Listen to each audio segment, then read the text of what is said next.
Goeienaand en baie welkom by nog 'n uitsending van Die Papier Praat. 'n Oorsig van die week se nuus en hoekom dit saak maak, spesiaal net vir jou. Ek is Daniella van Heerden.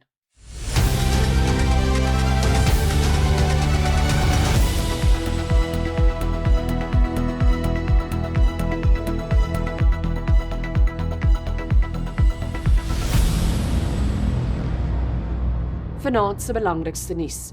Kritiek oor die aanstelling van Dina Pule, die nuwe minister van Maatskaplike Ontwikkeling. Nabetragting oor Dinsdag se landwyse betogings. Ons kyk na die Madlanga Kommissie en Kat Matlala se twee hofverskynings. Die amptelike inwerkingtreding van die langverwagte aardtoestelsel gister met teenstand begroet. In vanaand se sportnuus kyk ons na Saterdag se kragmeting tussen die Springbokke en Engeland, môre se Wimbledon aksie en die naweek se Britse Grand Prix. Ons het ook vir jou nuus oor volgende week se Kruiwenweek. Ons begin met die afgelope week se grootste nuusstories, waaroor jy ook meer kan lees in môre se uitgawe van Die Papier. President Cyril Ramaphosa se aanstelling van Dina Pule as die nuwe minister van Maatskaplike Ontwikkeling is van dese week met skok begroet. Die voormalige minister van Kommunikasie is in 2013 afgedank na ondersoeke deur sowel die parlement en die openbare beskermer of OB. Sy is onder meer skuldig bevind aan die oortreding van die parlement se etiekkode en die misbruik van haar amp. Pule, die adjunksekretaris-generaal van die ANC se Vroueliga, is op versoek van die ANC Vroueliga as minister aangestel. Opposisiepartye, burgerlike organisasies, politieke kommentators, ANC alliansievennote en sommige hooggeplaaste ANC-lede het Ramaphosa oor die aanstelling gekritiseer. Die Departement van Maatskaplike Ontwikkeling het een van die grootste begrotings in die land en administreer die maatskaplike toelaas van 28 miljoen Suid-Afrikaners. Ons berig môre in diepte oor hierdie aanstelling en die implikasies daarvan. Die landwyse betogings teen onwettige immigrante op 30 Junie het danksy 'n grootskaalse proaktiewe ontplooiing van die polisie en die privaat veiligheidssektor meestal sonder geweld verloop. Luitenant-generaal Tebelo Mosekile, die nasionale hoof van die operasionele en intelligensiestruktuur of NATJoints, het in 'n verklaring gesê dat die hoë gereedheidsgrondslag gekeer het dat die dag in chaos ontaard. 108 van die sowat 120 landwyse optogte het vreedsaam verloop. Volgens Waal Bartman, uitvoerende hoof van die veiligheidsmaatskappy Fidelity, was uitstekende samewerking tussen die polisie en die privaat veiligheidssektor. Bartman sê die veiligheidssektor was teenwoordig in die nasionale operasionele sentrums en het ook ligondersteuning gebied, inligting gedeel en selfs gehelp om vure te blus.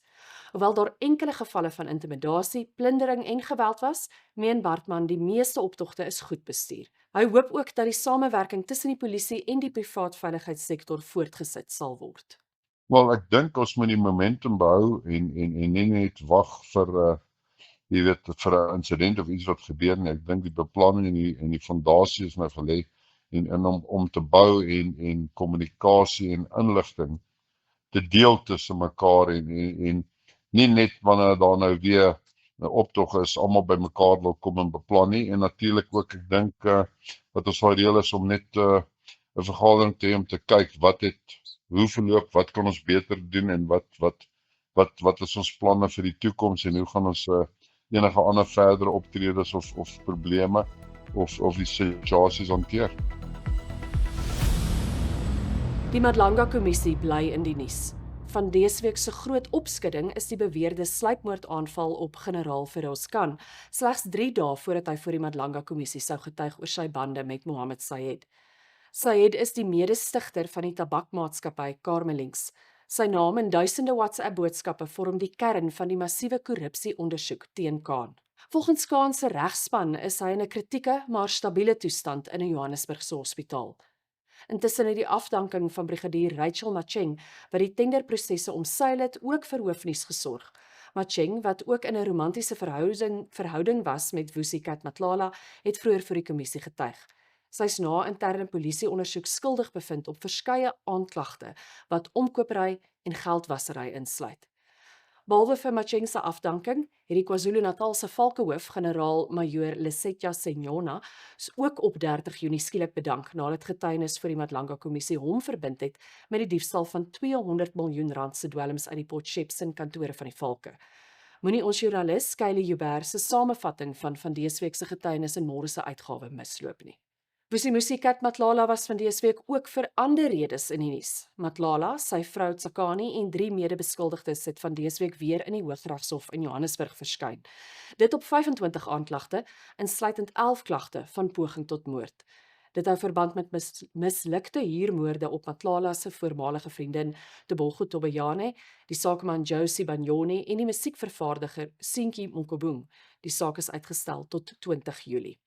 Matlala moes glo ook gister verneem dat Landros Ignatius de Pre van die gespesialiseerde handelsmisdaadhof in Pretoria die nasionale vervolgingsgesag se voorgestelde vonnis vir Matlala verwerp. Dit volg nadat Matlala 'n pleitooreenkoms met die staat aangegaan het en ingestem het om 'n staatsgetuie te word in die SAPS tenderbedrogsaak van R228 miljoen. De Pre sê 8 jaar effektiewe tronkstraf is te min en dring aan op minstens 12 jaar. Die saak is uitgestel sodat die partye oor die voorgestelde vonnis kan besluit. Fase 2 van die administratiewe beregting van die Padverkeersoortredingswet of AARTO het op Woensdag 1 Julie amptelik in 62 munisipaliteite reg oor Suid-Afrika in werking getree. Maar al het die wet reeds 'n paar keer in die hof gaan draai, lyk dit of die regstryd nog nie verby is nie. Die Suid-Afrikaanse Plaaslike Regeringsvereniging, SALGA, het Dinsdag 'n dringende hofaansoek gebring om die inwerkingstelling te keer. Hoewel die hof die aansoek afgekeur het weens 'n gebrek aan dringendheid, is daar nie oor die meriete van SALGA se saak beslis nie. Volgens SALGA plaas die huidige AARTO-regulasies 'n onvolhoubare finansiële las op munisipaliteite, wat self die inkomste uit verkeersboetes nodig het. Kenners, soos Wayne Duvenage van Outa, waarsku ook teen ander praktiese probleme met die implementering van die omstrede stelsel. Maak seker jy lees môre die papier. Ons berig oor hoe die puntestelsel werk en wat die vernaamste besware teen die stelsel is. Makgoti Tobakgale, die nasionale kommissaris van korrektiewe dienste of DKD, sê die oorhandiging van die Mangaung korrektiewe sentrum in Bloemfontein het vlot verloop. Janu Engelbrecht, die DA se woordvoerder van korrektiewe dienste, het agter aan die papier gesê dit was chaos toe hy Woensdagoggend vroeg by die gevangenis aangemeld het. 30 minibus taksies met G4S werkers is toegang tot die tronk geweier. Dit ten spyte van 'n hofbevel dat die DKD die werkers, wat voorheen gekontrakteer was om daar te werk, moet behou. Nadat hulle toegang tot die perseel geweier is sowat 300 amptenare deur die DKD met 'n bus aangery, sê Engelbrecht. In môre se uitgawe van die papier berig ons volledig oor hierdie kwessie wat volgende week weer 'n draai in die arbeidshof gaan maak. Dit dan van die belangrikste stories waaroor ons span berig in môre se uitgawe van die papier. Ons berig ook breedvoerig oor klimaatkenners se voorspelling dat volgende jaar die warmste jaar ooit sal wees. Ons stel jou voor aan die gewilde sosiale media sterre Janie en Wayne. En het jy geweet, iemand het 'n boek geskryf oor die oorsprong van braaibroodjies? Ons het meer gaan uitvind. Nou vir 'n kykie na nuus uit die res van die land, verskaf deur ons susterspublikasie Nova News.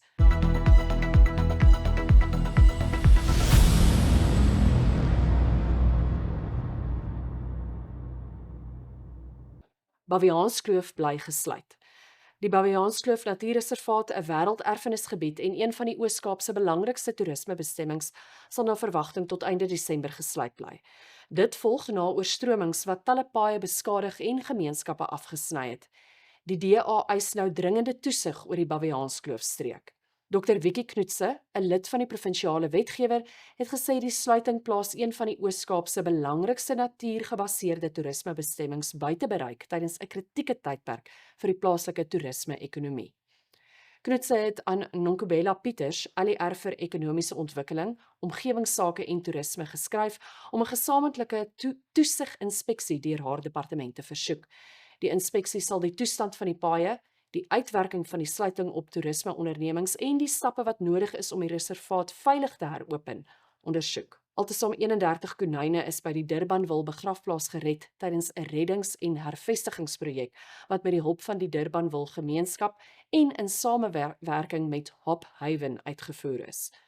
Na berigte oor al die gevare wat die konynkolonie moes trotseer, het besorgde inwoners, vrywilligers en plaaslike diereredders begin saamwerk aan 'n langtermynoplossing.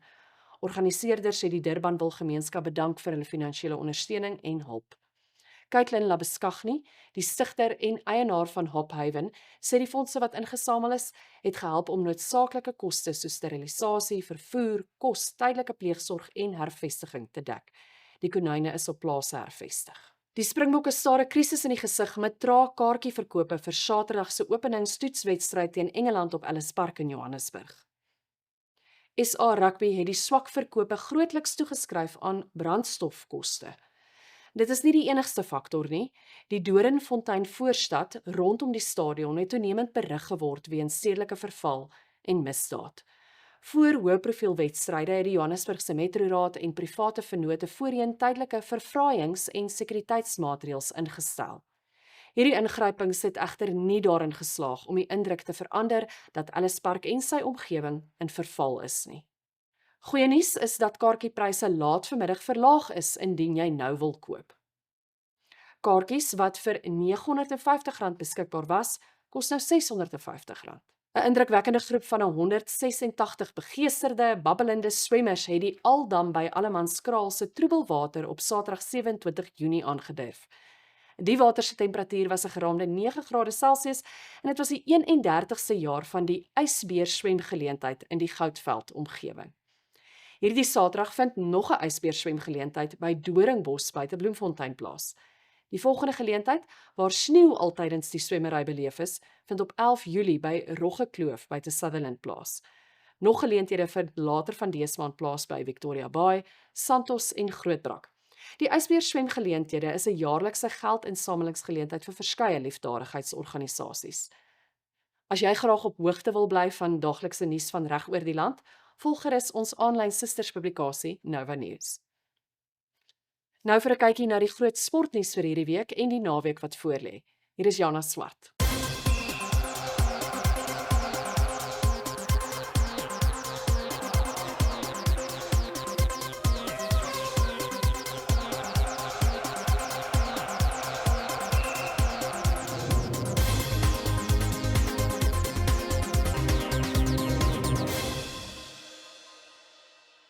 Baie dankie, Daniela.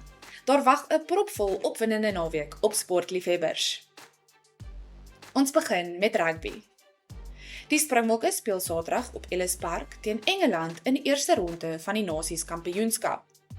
Die veelbesproke impakflank van die Rose, Henry Pollock, word voorgehou as die groot faktor wat hulle wendroogte in Johannesburg kan breek. Die Bokke se losvoorspelers soos Cameron Hannekom, Marco van Staden, Pieter Steff de Tooy en die kaptein Siya Kolisi sal hom fyn dophou. In tennisnuus. Môre se derde ronde op Wimbledon sal van die voorste spelers ter wêreld in aksie sien.